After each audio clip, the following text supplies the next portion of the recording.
Hai guys, welcome back in my mirror. Riddle story atau cerita riddle adalah sebuah cerita yang dibuat dengan alur yang tidak mulus. Karena untuk mengetahui sebuah makna dari cerita riddle, kita diharuskan untuk menebak dan menerka dari setiap clue yang disembunyikan di dalam cerita tersebut.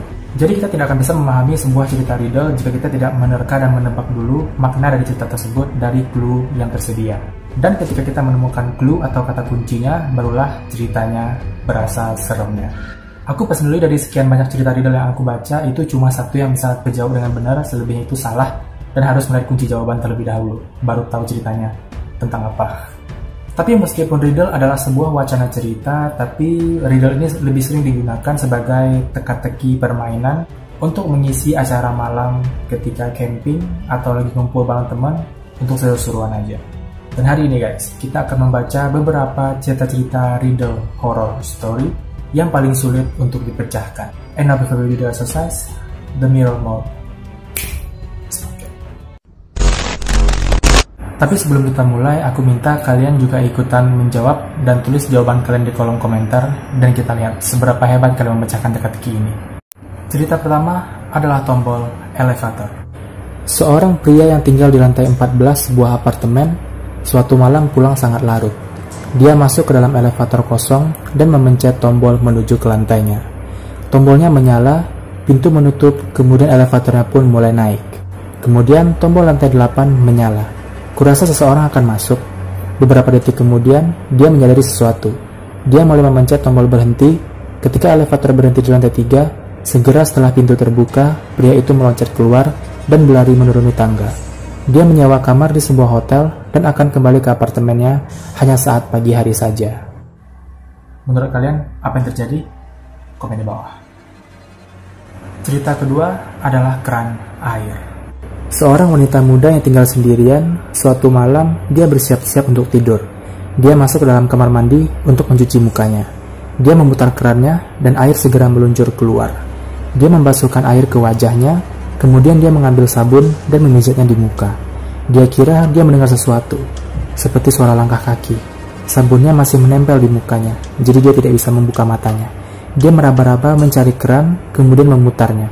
Kemudian air meluncur keluar, dan dia pun membilas wajahnya, mengeringkannya dengan handuk, kemudian melihat ke sekeliling. Kamar mandi itu kosong, tidak ada seorang pun di sana. Komen di bawah jawaban kalian. Next. Cerita ketiga adalah salah sangka. Pada suatu malam, istriku diserang oleh seorang perampok ketika aku sedang dalam perjalanan pulang sehabis lelah bekerja. Istriku langsung menusuk perampok tersebut dengan pisau yang sedang dibawanya dan membunuhnya. Setelah menyelidiki kasus penusukan tersebut, polisi menyatakan bahwa itu adalah perlindungan diri yang dilakukan oleh wanita tersebut. Ketika aku akan menjemputnya dari kantor polisi, dia mengatakan, "Ketika aku mendengar bel pintu, kupikir itu adalah kamu, tetapi ternyata adalah perampok bertopeng yang langsung masuk, segera setelah aku membuka pintu." Sambil memeluknya dengan erat, aku mengatakan, "Kau pasti sangat ketakutan, paling tidak sekarang kau aman." Gimana menurut kalian? Apa makna dari cerita ini? Komen di bawah. Cerita keempat adalah aku tidak melihatnya. Pada suatu malam, aku diajak oleh kedua temanku untuk berburu hantu di sebuah rumah tua di mana dulunya pernah terjadi pembunuhan. Aku dengar si pembunuh menjagal orang-orang ini, kata salah satu temanku. Pasti arwah mereka benar-benar marah. Ya, aku dengar ini adalah pembantaian massal, sahut temanku yang lain. Rupanya si pembunuh mencongkel mata sang suami dan membacok sang istri dengan pisau yang besar. Kemudian dia mencekik anak-anaknya hingga tewas. Apakah kalian benar-benar serius? Tanyaku. Atau kalian hanya menakut-nakutiku saja? Kalian tahu betapa takutnya aku terhadap hantu? Pintu depan pun kami buka. Kami berjalan sambil berpegangan tangan karena di dalam sana gelap total dan kami hanya berbekal satu lampu senter. Kami menelusuri ruang tamu dan dapur. Kemudian turun ke ruang bawah tanah di mana pembunuhan keji tersebut terjadi. Kami masih bisa melihat dengan jelas darah bercipratan di tembok. Tempat ini memang benar-benar mengerikan, tapi kami tidak melihat satupun kejanggalan atau sesuatu yang aneh. Pada saat keluar dari ruang bawah tanah, aku bertanya kepada temanku, "Aku tidak melihat satupun hal yang aneh. Bagaimana dengan kalian?" "Aku tidak. Aku juga tidak. Aku tidak melihat apapun. Jadi memang benar-benar tidak ada hantu." Aku merasa lega. Komen di bawah.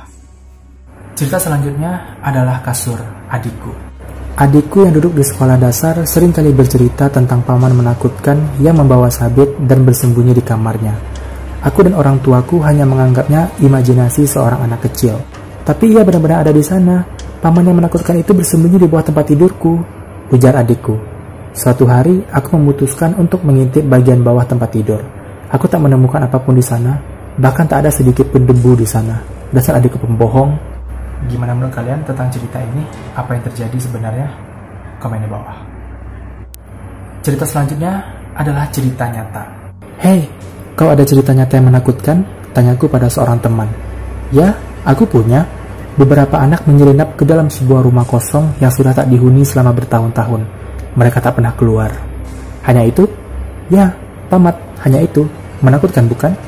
Ah, biasa saja. Komen di bawah. Next adalah cerita Saburo. Saburo, panggil ibuku. Ya ibu, jawabku dengan patuh. Ibu dan ayahku masih memakai jasa labnya. Rumah kami memang menjadi satu dengan laboratorium tempat orang tuaku mengadakan eksperimen. Ayo, lihatlah ke sini, ayahku mengajakku. Di dalam sebuah gelas kaca, aku melihat seekor tikus dipotong menjadi dua. Namun ajaibnya, dari potongan tubuhnya tumbuh bagian tikus yang baru, sehingga akhirnya muncul dua tikus. Wah, hebat sekali. Apa ini hasil penelitian ayah dan ibu? Benar sekali nak, jawab ibuku. Ayahmu telah meneliti serum untuk daya regenerasi yang didapat dari bintang laut. Kemudian kami mencoba memasukkannya pada hewan lain untuk melihat seperti apa hasilnya. Jika ini berhasil, maka keluarga kita akan kaya raya, sambung ayahku. Tapi bukannya ini sudah berhasil ya Yah? Tanyaku lagi. Ayahku menggeleng. Ini baru pada tikus. Percobaan kami baru bisa dianggap berhasil jika bisa diterapkan pada manusia. Ingat Saburo, sebagai anak tertua, kau harus melanjutkan penelitian ayahmu, kata ibu lembut sambil mengelus kepalaku. Iya, kau harus melakukan yang terbaik agar penelitian keluarga kita berhasil, kata ayahku. Baik ayah, aku begitu bangga menjadi anak pertama. Apa maksud cerita ini? Komen di bawah. Next. Dan cerita terakhir adalah surat dari ibu. Aku tersenyum ketika mendapat surat dari ibuku dari panti jompo. Aku sebenarnya tak mau menempatkan ibuku di sana. Namun hanya untuk sementara saja. Jika aku meninggalkannya di rumah sendirian, takkan ada yang mengurusnya. Ibuku sudah sangat tua. Aku sebenarnya tak tega. Namun apa boleh buat? Aku sudah merencanakan liburanku di Italia selama 2 minggu ini sejak lama. Loh, kok tidak ada salam pembuka? Pikirku ketika membuka dan mulai membacanya. Ibuku sudah mulai pikun rupanya. Isi suratnya seperti ini. Ibu baik-baik saja nak. Gimana liburanmu di Italia? Semoga kau menikmatinya. Tidak lupa makan kan selama di sana? Ibu harap kau suka makanan Italia. Kau jarang makan selama di rumah. Makannya banyak ya. Di sini makanannya enak-enak. Ibu suka tinggal di sini. Ibu harap kau juga suka dengan hotel-hotel yang kau tempati selama keliling Italia. Selama di sini, ibu selalu diperlakukan baik oleh para perawat di sini. Mereka selalu menghibur ibu. Teman-teman ibu di sini juga baik-baik. Setelah membaca surat itu, aku langsung menyadari sesuatu dan memutuskan untuk pulang saat itu juga. Apa yang terjadi? Komen di bawah. Oke guys, itu adalah beberapa cerita-cerita riddle horror story yang sulit untuk dipecahkan. Tapi sebelum kita masuk ke kunci jawabannya, apa cerita sebenarnya dari cerita yang kita baca tadi, please kalian yang belum menjawab cerita-cerita tadi, tulis dulu di kolom komentar jawaban kalian apa dari cerita pertama sampai cerita ke-8 ini. Dan setelah kalian menulis jawaban kalian, barulah kita masuk ke seksi jawaban dan kita cocokkan jawaban mana di antara kalian yang benar. Untuk kalian yang belum ikutan menjawab, please back dulu videonya ke awal lagi dan kalian ikut jawab cerita-cerita itu dan tulis jawaban kalian di kolom komentar sebelum kita masuk ke seksi jawaban. Oke, aku harap kalian benar-benar ikut menjawab di seksi komen tentang maksud cerita yang kita baca tadi, dan inilah jawaban-jawaban dari cerita tersebut. Cerita pertama, tombol elevator, itu kata kunci dan clue-nya ada di elevator kosong dan tombol lantai 8 menyala. Jadi kalau kalian nggak sadar, tombol di dalam lift itu bisa menyala hanya jika ditekan dari dalam, bukan dari luar. Berarti ketika dia sendirian di dalam elevator dan tiba-tiba tombol lantai 8 hidup, berarti ada yang menekan. Siapakah yang menekan? Cerita kedua yaitu keran air, jawabannya adalah dia tidak sendirian. Ada seseorang di dalam rumahnya, entah itu penjahat, entah itu hantu. Kata kuncinya adalah air meluncur keluar sebanyak 2 kali, padahal tidak ada kata-kata air berhenti mengalir. Jadi kalau kalian sadar di cerita itu pertamanya dia menghidupkan keran dan air meluncur keluar, kemudian agak di akhir cerita dia menghidupkan keran lagi dan air keluar lagi. Padahal dia tidak mematikan kerannya, berarti ada seseorang yang mematikan keran airnya. Cerita ketiga yaitu salah sangka. Nah, di cerita ini clue-nya adalah aku pikir kamu. Berarti sebenarnya istrinya ingin membunuh suaminya, tapi ternyata yang ngetuk pintu itu adalah perampok. Dan dia langsung menusuk perampok itu dengan pisau yang sudah dibawanya sejak lama. Psychopath wife. Apa jawaban kalian benar? Komen di bawah. Selanjutnya adalah cerita aku tidak melihatnya. Jadi di cerita ini di akhirnya mereka bilang tidak ada apa-apa, padahal sebenarnya hantu itu ada di dekat mereka. Kata kuncinya adalah dari kata pertama yaitu aku diajak oleh kedua temanku. Berarti mereka cuma bertiga. Tapi jawaban di akhir cerita itu ada 4 orang. 1 yang bertanya, 3 yang menjawab. Aku tidak tahu, aku tidak, aku juga tidak, dan aku tidak melihat apapun. Ada 3 orang yang menjawab.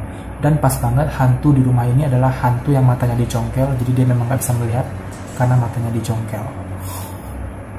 Apa tebakan kalian benar? Komen di bawah. Cerita selanjutnya yaitu kasur adikku. Jawabannya adalah adiknya tidak berbohong, adiknya jujur, karena kata kuncinya tak ada sedikit pun debu di sana. Jadi di bawah kasur itu nggak ada debu sedikit pun, itu karena debu itu tersapu oleh tubuh si paman yang memegang sabit tersebut. Next story, cerita nyata. Kalau kita baca cerita nyata ini kedengarannya biasa aja kan, gak ada horor-horornya. Tapi kalau kita pikir dan kita telaah lagi, itu cerita nyata. Dan di cerita itu dikatakan bahwa beberapa anak menyelinap ke rumah kosong. Yang namanya menyelinap itu pasti gak ada yang tahu. Dan rumah kosong berarti gak ada orang. Tapi dari mana dia tahu kalau anak-anak itu menyelinap dan tidak keluar? Apakah mungkin dia yang membunuh anak-anak tersebut? Komen di bawah, apakah jawaban kalian benar? Next story, Saburo. Kuncinya adalah kata Saburo. Saburo itu dalam bahasa Jepang artinya adalah anak ketiga, tapi ayah dan ibunya mengatakan sebagai anak tertua, dan di akhirnya dia juga bilang, aku bangga menjadi anak pertama. Berarti basically dia sebenarnya anak ketiga, tapi dipanggil anak pertama, berarti 2 kakaknya sudah meninggal dunia. Dan kata kunci lainnya di sini, percobaan ini baru bisa dianggap berhasil jika diterapkan pada manusia. Jadi maksud orang tuanya ini kepada anaknya untuk melanjutkan penelitian ini adalah dia sebagai kelinci percobaan eksperimen orang tuanya. Dan cerita terakhir adalah surat dari ibu. Kenapa dia tiba-tiba langsung memutuskan pulang saat itu juga? Itu karena clue-nya adalah setiap kata di setiap paragraf. Jadi kalau kalian perhatikan di paragraf pertama surat ibunya itu adalah ibu, paragraf kedua itu tidak, paragraf ketiga itu makan, dan paragraf terakhir itu selama di sini. Jadi basically kalau kalian gabung itu pesannya adalah ibu tidak makan selama di sini. Dan anaknya menyadari itu dan langsung pulang untuk menemui ibunya. Seremnya mungkin ibunya bukan hanya tidak diberi makan tapi juga diperlakukan seperti bukan manusia. Jadi itu cerita riddle horror story yang sangat sulit untuk dipecahkan dan jawaban-jawabannya. Mana di antara cerita ini jawaban kalian yang benar? Komen di bawah, berapa benar dan berapa salah. Aku jujur pertama kali baca ini, aku gak ada satupun yang benar, ceritanya salah semua. Dan harus lihat kunci jawaban dulu baru tahu maksud ceritanya apa. Tapi kalau misalnya kalian bisa menjawab bahkan satu saja dari cerita ini, kalian hebat. Top. Jadi itu dulu video kita pada hari ini guys. Seperti biasa, klik like-nya kalau suka, dislike kalau tidak, subscribe channel ini untuk berlangganan, dan klik loncengnya untuk dapat notifikasi kalau ada video baru. Jangan lupa tinggalkan komentar, kritik, dan saran untuk kemajuan channel ini. Dan jangan lupa share video ini ke teman-teman yang lain. Terima kasih sudah menonton dan sampai jumpa di video-video selanjutnya.